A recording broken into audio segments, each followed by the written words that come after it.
I've been restoring and refurbishing Mrs Deer. She's had a few goes over the years. This ear had fallen off and her head was loose. I've cleaned up and repegged that ear. Repegged her head. I haven't done this ear, but I might. But I don't want to risk disturbing all this beautiful lichen.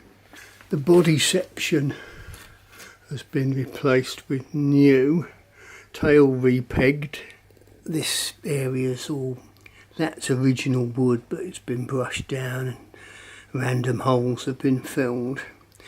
This foot's been extended so that I can mount the leg a bit higher and maybe more solidly. Because one of the problems is the legs are posable, but it's very hard to get a good tight fixing, and they flex and then she'll go and collapse as metal expands and contracts and wood ages. So the dilemma is, do I solidly fix this part of the leg and leave that posable, or do I fix that solid and let this be posed? But of course, the longer the length of movable limb, the more leverage you've got, so it's tricky. But the whole point of the original sculpture was the neck and back leg, which was a bit of old gravel board that had a lovely natural twist in it, which gives the angle to her head. The other problem is this was very aged. It was pegged on, but the peg's gone at the back and at the front, and I've lost a lot of wood. So what I might do is try and graft on an extra bit at each end and refix it. But in case that doesn't work, I've made up a copy which I can carve out and age and weather to hopefully get the same effect as the original. But you can see I've tried to copy the curve of it, and the horns are held on with galvanised nails. But it's a fine line between redoing too much and risking disturbing things and not doing enough. There's another filled peg there. So I've moved, some of the screw points have been moved up slightly to allow a slightly better repositioning of the legs. And the other thing I've done is,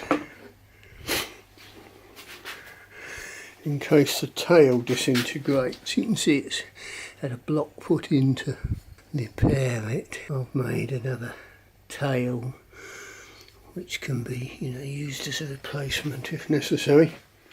Mind you, the problem with replacements is, having made them, you put them somewhere safe, and 5 years later when they need using, you can't remember where they are. Anyhow, she's looking good. She does get brought indoors into the summer house over winter to keep the wet and the ice off her, but hopefully she'll have a bit of a burst out in the autumn before she has to go back indoors.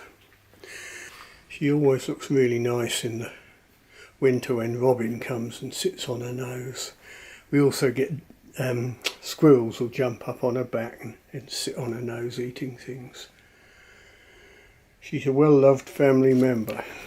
I was demonstrating the vinegar and steel wool stain to my daughter, and that was only about a week ago I did it, and it was this colour.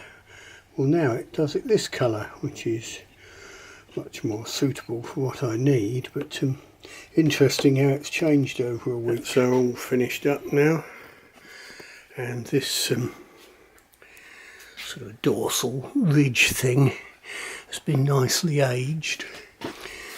That's the original one, but it had lost quite a bit off either end, and my wife was very keen to keep the old original one.